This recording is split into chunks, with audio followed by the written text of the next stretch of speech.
रामू एक गरीब किसान था। वह गांव के बाहर अपनी छोटी सी जमीन पर रोज सुबह सूरज निकलते ही काम करने जाता था। वहां वह गेहूं उगाता था और इसी फसल से वह अपने पूरे परिवार का पेट पालता था। उसके लिए यह जमीन परिवार का एकमात्र सहारा थी। हर साल वह मेहनत से जमीन को जोतता, बीज बोता और फसल काटकर, अनाज बेचकर जरूरी चीजें खरीदता था। वह जानता था कि अगर यह जमीन चली गई तो उसका परिवार भूखा मर जाएगा। लेकिन वहां के बड़े जमींदार ठाकुर साहब की नजर लंबे समय से रामू की इस उपजाऊ जमीन पर थी। वह इस जमीन को हथियाने की योजना बना रहा था। वह चाहता था कि रामू जबरन यहां से चला जाए और जमीन हमेशा के लिए उसकी हो जाए। एक दिन ठाकुर साहब अपने 10 आदमियों के साथ सीधे रामू के खेत में पहुंचे। उनके जूतों के नीचे रामू की उगी हुई हरी गेहूं की पौधें कुचलकर टुकड़े टुकड़े हो गईं। ठाकुर साहब ने आगे बढ़कर रामू को जोर से धक्का दिया। वह जमीन पर गिर पड़ा। ठाकुर ने ऊंची आवाज में कहा कि अब यह जमीन मेरी है, तुम तुरंत यहां से चले जाओ। रामू उठकर ठाकुर के पैरों के पास गिर पड़ा।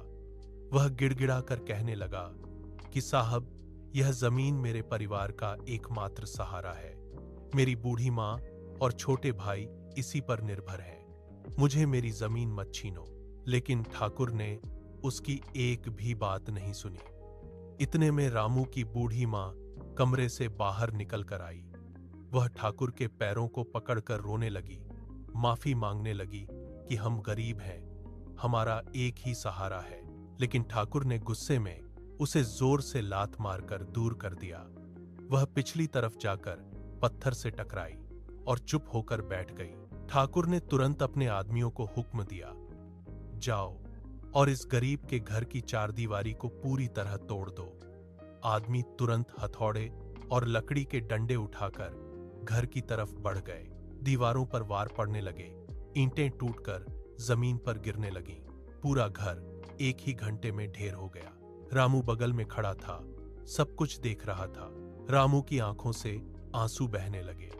वह जमीन पर बैठकर अपना सिर पीट रहा था। टूटी ईंटों और लकड़ी के ढेर के सामने वह हिल नहीं पा रहा था। गुस्सा उसकी रीढ़ तक चढ़ाया था, लेकिन उसके पास कुछ भी करने को नहीं था। ठाकुर साहब धीरे धीरे उसके पास चलकर आया। वह अपनी कमर पर हाथ रखकर ऊंचाई से रामू को देख रहा था। रामू धीरे धीरे जमीन से उठने लगा। उसके पूरे शरीर में कंपन थी।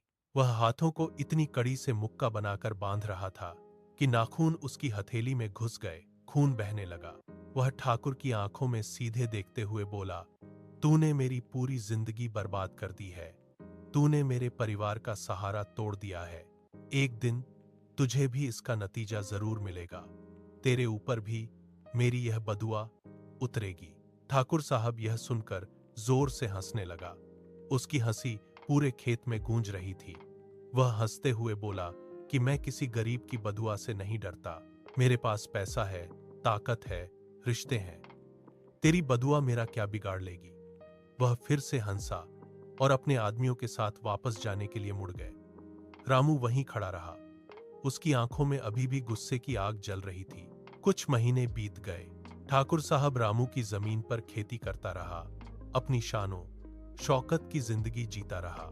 उसे अपनी ताकत और पैसे पर पूरा भरोसा था। रामू की बदुआ तो एक दूर की बात बनकर रह गई थी। एक रात ठाकुर साहब अपने महल में आराम कर रहा था कि दरवाजे पर जोर से दस्तक हुई।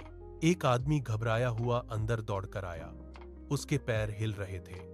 उसने हांफते हुए खबर दी कि साहब, आपके बेटे की बड़ी दुर्घटना हो गई है।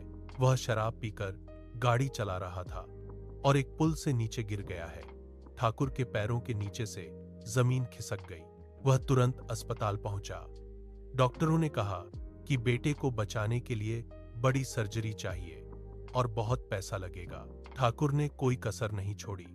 उसने अपने जेवरात बेचे, अपनी दूसरी छोटी जमीनें बेचीं, बैंक में जमा सारा पैसा निकालकर इलाज में लगा दिया।